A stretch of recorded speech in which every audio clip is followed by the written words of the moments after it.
Because listen, organza is my worst enemy, but terno sleeves, they're right up there. Hey, hi, it's Damalai. It's been how many months? I am so sorry. A little life update. I'm done with my second semester in my second year of college. It has been stressful, like in and out. Like obviously I got new haircut, I got new glasses. It came to a point where I was glowing so much after my second semester that my best friend literally messaged me, "Did you undergo a breakup or something?" And I would just like to say, no, I'm perfectly fine. But it has been a while since I filmed a YouTube video and I am so sorry. I still have no idea how this YouTube thing works. I mostly just post, again, TikToks. Currently, what I'm posting on TikTok is a lot of Good Omens stuff because I am very, very, very excited for it. But speaking of media, we're gonna talk about another piece of media that I have loved in my childhood, Barbie. Barbie has been a big part of my childhood and even like tweenhood. And of course, I am very much excited for the Barbie 2023 movie. It's just giving pink and I love it. For this particular video, this is mostly a guide instead of an actual tutorial because I suck at giving instructions. But for this particular video, I am going to walk you through basically my entire process when it comes to making a Filipiniana, especially if it's from a fictional character. This process also applied to characters like Sophie, Lady Eboshi, Belle, and the like. So let us begin with the first step. I call this step 0. You do this prior to actually touching anything else. Research. Now, I am a psych student. Research is both the love and the bane of my existence. But if you want to do something that truly references what you want to reference, it's important that you do research. Which makes sense given that the first Barbie doll was released in 1959 with the iconic black and white striped swimsuit and of course the poodle bang. Given that the silhouette is giving very much 1950s inspired by Christian Dior's New Look, which inspired most of 1940s fashion, that basically gives me a timeline on where I would connect that to Filipino fashion. Because that's like, again, this is step 0, as in this is what you do prior to actually touching anything else or prior to even sketching everything else. But whenever I do my Filipiniana recreations, I try to make sure that the timeline in which the movie or this piece of clothing was set in and trying to match it up with that era of clothing and then translating that into, again, the Filipiniana. For this one, because it was set in the 1950s, the counterpart of this is 1950s Filipiniana, aka the terno sleeve. Listen, there's a reason why a lot of Filipino fashion historians, whether that be colonial or pre-colonial, we do not like the terno sleeve. This is nothing personal, but just so you know, a lot of us Filipino fashion historians, we are not fond of the terno sleeve. But with that out of the way, I kind of had to compromise. What do I have to do instead? And that means the closest thing that is not a terno sleeve, but still closest to the era of the 1950s. Okay, fine, I will stretch it to the 1940s because of the dress silhouette. Fine, 1940s were these kinds of Filipinianas, and these were popular during the American colonization era. And they're the closest thing I can get without making a terno sleeve, which again, I have a personal vendetta against, but this is the closest I can get. With all that being said, I sketched out what I wanted to see, like basically the overall vibe, the silhouette, how would it work out in a Filipiniana concept. I first sent my sketch to my friend Naya Lauren, who is a pre-colonial Filipino fashion revivalist. And I just wanted to get her opinion, really, because it was like a fun thing, and she was like, this is such a slay. So I took it as approval, and then I posted it on my Instagram. A lot of people really were excited for it.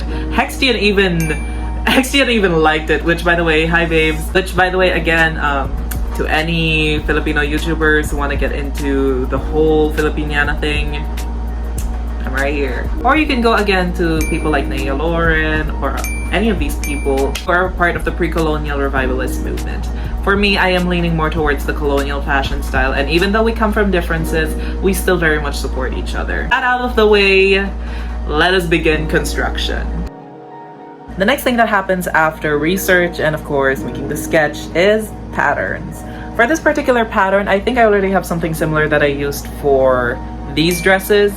and I think I'm just gonna reuse that, not for anything other than I'm really feeling a little lazy. And for the construction of the checker dress, I want it to be something that I would wear outside of this Filipiniana. Like, I want it to be also something a little casual and something a little durable so that I could wear it like just whenever I feel like it. Also, if you've seemed to notice, my sewing machine is currently in my office along with some of my other stuff, and I am currently in my room because this is, I guess, where most of my sewing is now going to happen because my area over there is now predisposed.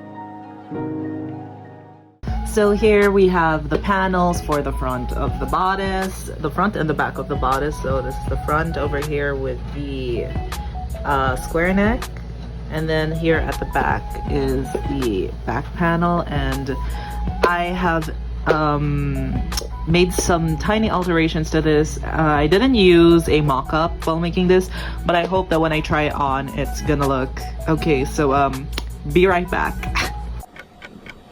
Okay, so this is the bodice that we're working with. I added some darts because it was really big, so I added some darts, and so far it fits okay. At the sides, maybe I will tighten it a little more, but overall this bodice is doing great. It actually looks very, very cute. So time to work on the skirt. Okay, an update. So this dress looks really cute. So far I forgot to add pockets. Whoops. But in any rate, this looks so good so far. The pleats really look nice. I guess the only thing that I would change is the fact that I should add a lining if I really want to wear this outside of cosplay. So I'm gonna do that right now, as well as finally install the zipper, as well as of course hemming the bottoms because yeah, that's a thing. So see you later. Actually, once I'm done with that, I'm gonna do one final try on. So this is the dress that we're working with, and I love it so much. It just sucks that I forgot to put pockets, but you know what? I got handbags for that. But yeah, I like this dress. It's really swishy, and yeah, I already added the lining in there, so it's all pressed up and good. But basically this is the base dress that we're working with. I like how it fits so far. The bodice darts are really giving that vintage vibe, and I like the look of it. Here comes the hard part. Good morning, it is the next morning. And so far this is what I've accomplished. So we have over here the beginnings of what would be the camisa and the panuelo, and of course this is the dress. Over here we have the sleeve, the dreaded sleeve. I also currently was working on the panuelo itself, so here it is in all her organza glory. Sewing all of this will probably take a lot of time, so be right back. While you're currently watching me, so I would just like to explain my fabric choice, especially for the camisa and the panuelo / alampay. Currently, I am using organza, which is a cheaper alternative than the usual piña. However, this fabric is really itchy and it's very fragile. So if you're going to use this, I say exercise with caution. So currently, as I speak, here is one half of the camisa done. So here we go, deliciously puffy as I like to see it. And after this, I'm gonna add the other sleeve. Then let's see that on together with the dress. Oh my god, this dress looks so cute! This is giving Selkie. But, you know, we're gonna add the panuelo in a bit. We're gonna sew the panuelo. Do not mind the bunch of organza that I have to make this entire thing. But so far, this is so cute. I have no petticoat. It's just staying up like that because of the pleats. It's so... I love it so far. It's looking so great. So I can't wait to finish this and wrap this all up. I've sewn the panuelo, and now technically this is an alampay because it's just a triangle instead of panuelo. But anyway, semantics. And now we're going to have to fold this part over so that when I lay it on my shoulders, it would stay really flat. And you're gonna see that in the final reveal, which is now.